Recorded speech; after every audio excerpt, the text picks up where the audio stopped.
Welcome back to the Grow Your Nutrition Business podcast. At Healthy Steps Nutrition, we believe something as fundamental as nutrition shouldn't be complicated, which is why we focus on a simple, habit-based approach. We know that helping your clients become the best and healthiest versions of themselves isn't just about what they eat or coming to the gym a few hours a week. We, as gym owners and coaches, have to focus on a holistic approach, looking at support systems, stress management, sleep, mindset, lifestyle, and of course, exercise and nutrition. I'm your host, Nicole Aucoin, registered dietitian and founder of Healthy Steps Nutrition, CrossFit HSN, and HSN Mentoring. I'm also the author of The Basics of Nutrition Coaching, CrossFit Preferred Nutrition course. In this podcast, I'm going to teach you how to make one step at a time to becoming the best nutrition coach and building an awesome habit-based coaching program. Today, we are in part 2 of our How to Coach Clients Using a Habit-Based Approach series. Today's guest is Kayla Pollock. She is our Director of Coach Development, also a registered dietitian here at Healthy Steps Nutrition. In today's episode, we are going to talk about how to create a plan with a client.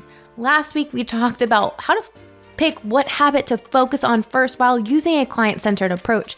And this week, we are talking about once we have that habit, what do we do next? How do we best support our clients and help them every step of the way? I guarantee you are going to learn something from this episode. So excited for you to take a listen. We will get to it right after this message. Did you know that we are hosting a live event in Nashville, Tennessee?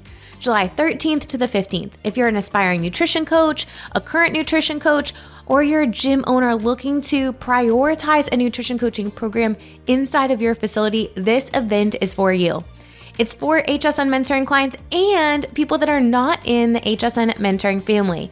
We would love for you to join us in Nashville, Tennessee, so that you can connect with the HSN mentors, learn how to leverage a holistic and habit-based nutrition coaching program to better support your members and make a greater impact in your community.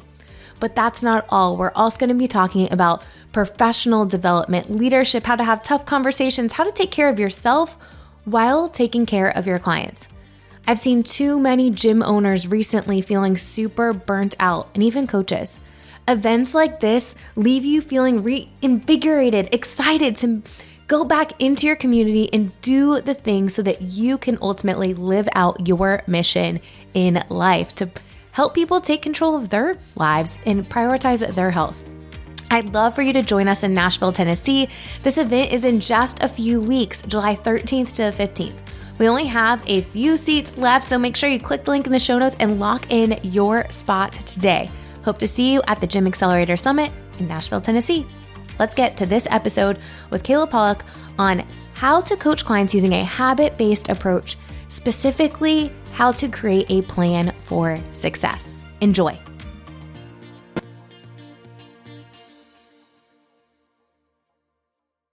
Hey, Kayla, it's been a long time. Welcome back to the Grow Your Nutrition Business podcast. Happy to be back. So last week we talked about how do you pick the lowest hanging fruit when working with clients, or how do you pick the right habit when focusing on a habit-based approach? And spoiler alert, there's not a absolutely right answer that everyone should start with the same thing. Go back and listen to part 1 of this series. I guarantee you will learn a lot to help provide a better experience in your coaching program. But today we're taking a deeper dive into how do you build a plan once you've figured out that habit? So we've got the lowest hanging fruit. We've got the thing that the client is excited to work on. How do we actually build a plan so that there's consistency and we're navigating a lot of things that would potentially derail the client? And, there was a research study. I recently listened to a book called The Power of Change by Craig Groeschel, very similar to Atomic Habits, but a faith-based. And he pulled a lot of different research studies. I was like, man, I just need a list of all of these research studies that are listed in this book because they're all really good. One of them was super interesting. It was based out of Great Britain. And basically they had thousands of people come together and they broke these people up into 3 groups. The first group was told to exercise. at least once a week. The second group was told to exercise and told to read about the benefits of exercise for motivation. And then the third group was like, okay, we're going to exercise. Here's the days, here's the times, here's all of the things navigated, essentially creating this plan with these clients so that it's easy. You need to make the healthy choice, the easy choice, right? So what actually happened with these people? Well, the first group of people, on average, 35% of them were exercising. Second group, 38%. The third group, 91%. Here's the deal. If I could go from a 38% success rate with my clients to a 91% success rate with my clients, it is a no-brainer to do this with your clients. Like, that's it. Mic drop. Okay. So let's talk about, what does this actually look like? What's the goal of creating a plan, a linear path with clients, a plan for success, however we want to word it?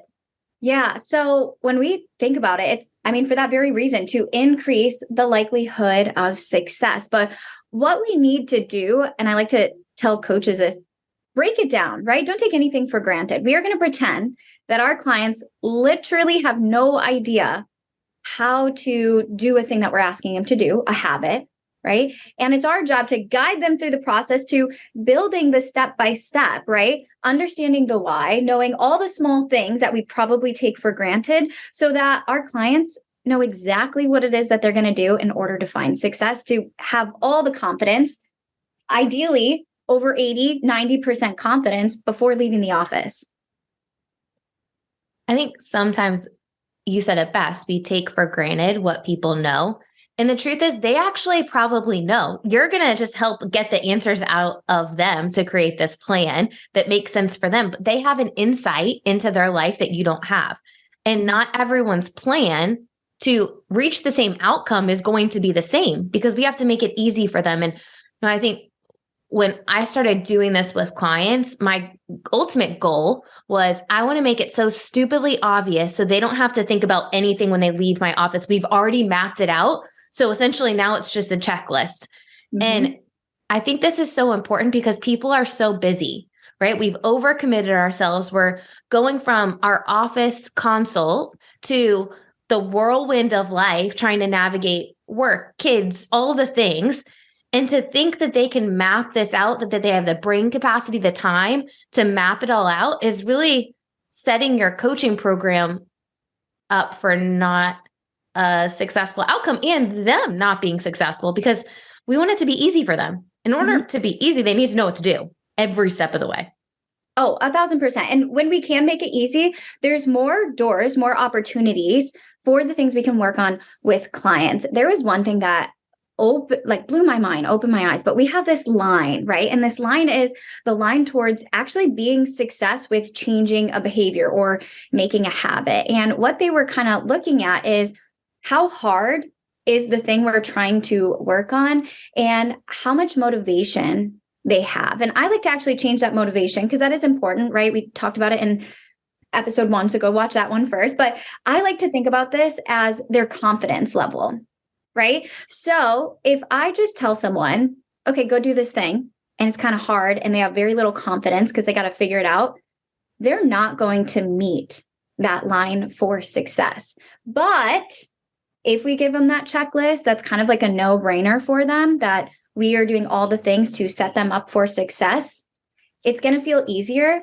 and they can tackle and accomplish more things, which is only going to skyrocket their progress towards success. I truly believe that success breeds motivation. I truly believe that. When you're seeing wins, you're more motivated to continue. But if you're not seeing wins because the bar is set too high, you're going to be like, man, I can't do this. I can't do this. Now this self-talk, now you're self-sabotaging your ability to reach that goal. So why not make it so easy? I think we need to give some examples about this, because, at big picture, our goal is to make it very easy for clients to accomplish whatever habit they're working on. But what does it actually look like when you're creating this plan with clients? Yeah. So the first thing, obviously, we need to figure out what that habit is. But then I actually like to start with The client. Why is this important? The client needs to know why they're going to do something if they're actually going to make a change. We always say this within our HSM family, but clients who know the real reason why are typically more successful. And once we've just recentered and connected with that, we start at the top. What's the first thing we need to work on? What did I work on just with a client not that long ago? Oh, working on post-recovery protein. That was a huge miss. And there were a lot of things I took for granted that we got to dive into when we dove into building a plan. And when I asked, okay, so what's the first step? I need to have my shaker bottle and protein, because we were just going to do a protein shake, ready to go. And when I asked that, I was like, yeah, okay, that makes a lot of sense. If you're going to drink it, you should probably have it. But then I asked even more questions. Well, great. What needs to happen in order for you to have it ready to go? And what it turned into was realizing that while the goal was to have a protein shake after her early morning workout, the action or the plan actually started the day before to even make that a possibility. So it turned into, great, well, at the night before, how can we get you set up for success for that post-protein shake after the workout? And it all started with, what's the first thing you need to think about? It's basically having them take all the guesswork out of it, right? Do you have the protein? Do you have the shaker bottle? Where are you going to put it to remember? Like all of the little things. So it's stupidly obvious for this person to complete the habit. Mm-hmm, mm-hmm. Yeah. So kind of like finishing up her plan, what it looked like was she was just super busy. She had to get the kids to school, then get to the workout. And by the time she'd gotten to the end of the workout, she was so focused on her kids earlier that she didn't have the things that she needed. So the nighttime routine was when she was getting lunches ready for the next day. She also got her gym bag ready for the next day, which included having the shaker bottle, which she did have, with the protein, which she did have scooped, ready to go in the bag. So when she was in that hustle bustle in the morning, all she had to do was grab her gym bag, which she was already doing, and head out the door, and it was there for her. Another question we had to kind of make sure is, how are you going to, make the shaker bottle? Do you need to bring water? Is there water there for you? So we got to dive into those things as well. But if I hadn't started to ask those open-ended questions about, what's the first step, and it got us to the day before, I probably would have taken for granted, well, great, I know that she just needs to get a shaker bottle and protein, and it's super easy, and she's going to go about her day having a post-workout shake, and it'll be super successful. So asking those open-ended questions, figuring out what is step one that happened the day before, was a game changer for that success for her. I love that.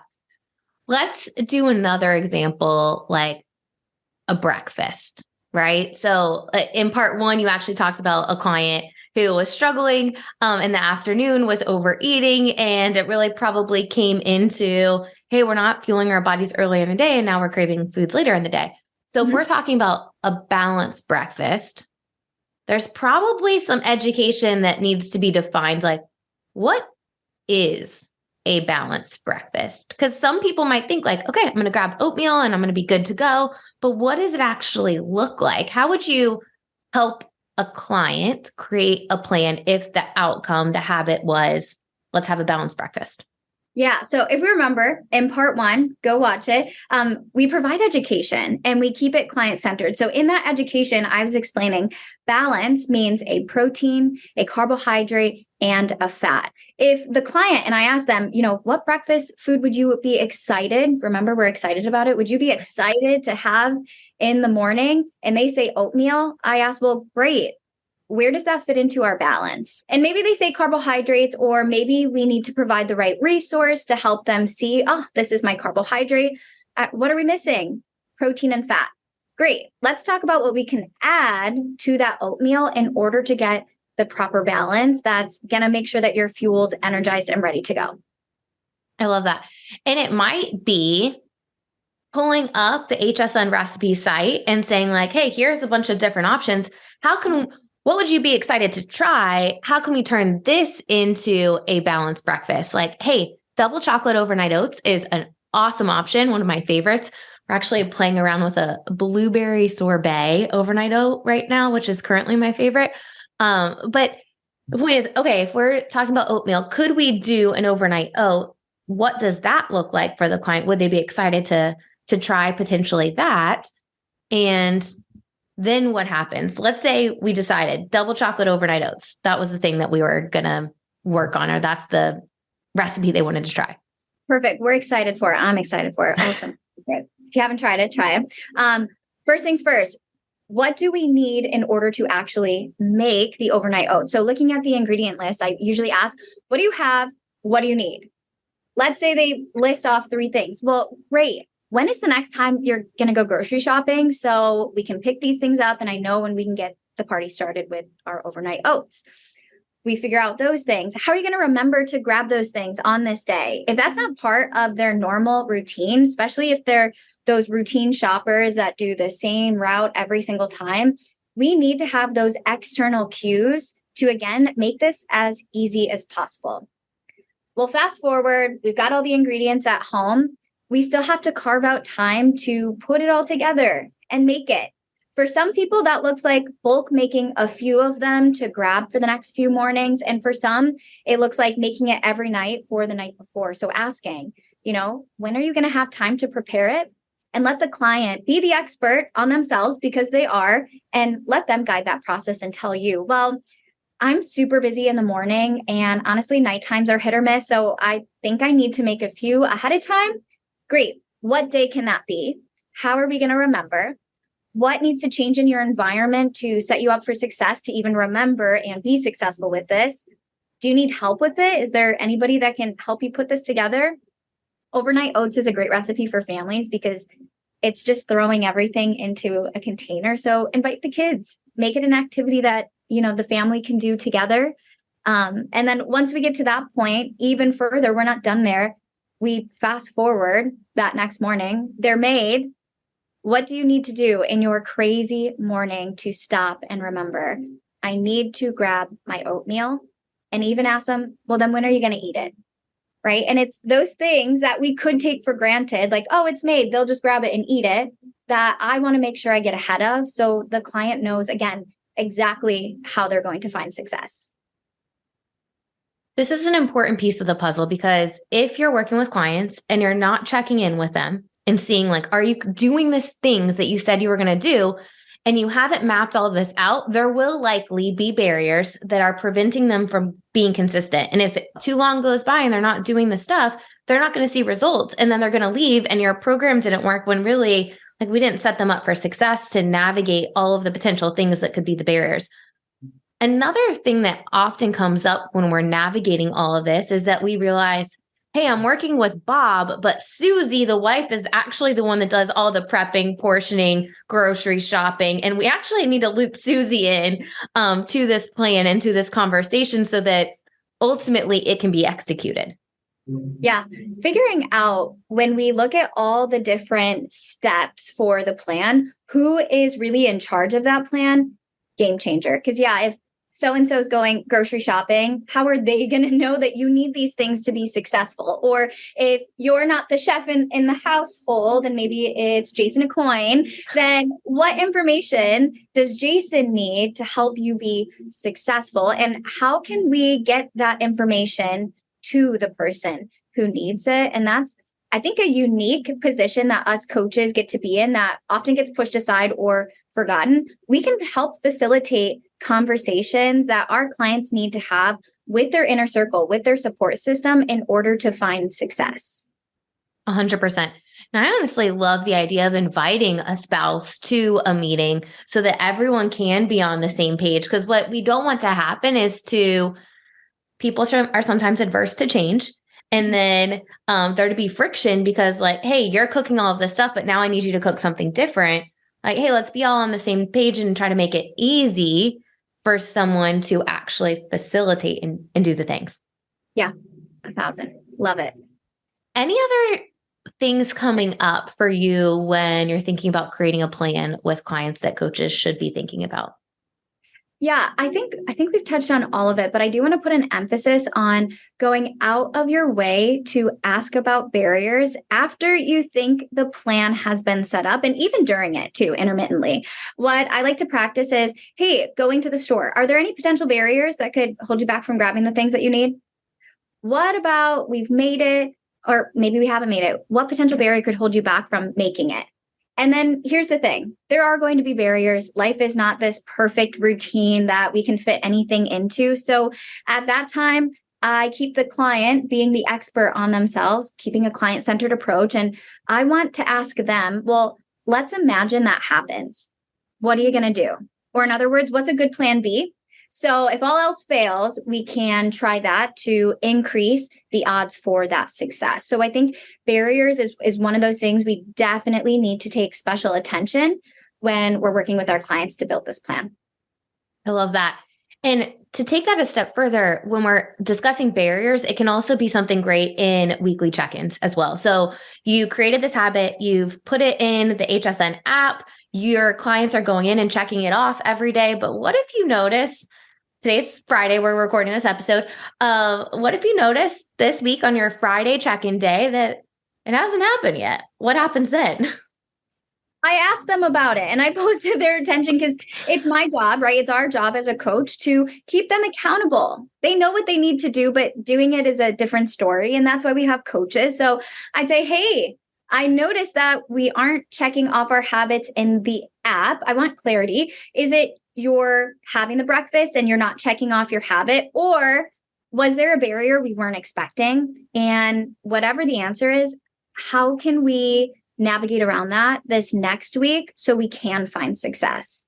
So check in on them and ask them what's going on and how we can move forward. But also on the opposite side, if and when our clients are doing really well, we also need to engage them then. We highlight their bright spot. Awesome job, 100% on your habit this week. What do you feel you learned this week that we can move forward with, right? A reflection time. And also, what do we feel we can add on to this as we go into our upcoming week? If we stick with breakfast, there are some people that are going to love eating the same breakfast until they absolutely cannot have that breakfast. And there are other people who need some variety. So having those virtual check-ins has been really powerful for keeping the client excited and engaged, because we can make those small tweaks to the plan and add into it when we need to keep it interesting and have them moving forward. And again, just really skyrocketing their overall success and progress towards their goals. I love that. If you're not doing weekly check-ins, video messages, we know are super engaging for clients, because then we know we're not a robot. We're keeping it client-centered. This is especially for you. And also allows you to deepen the relationship with that client, increasing their success, but also length of engagement to support them in reaching their long-term goals, but also build a more successful nutrition coaching business. So win-win overall. Mm-hmm. I love that. Weekly check-ins are huge.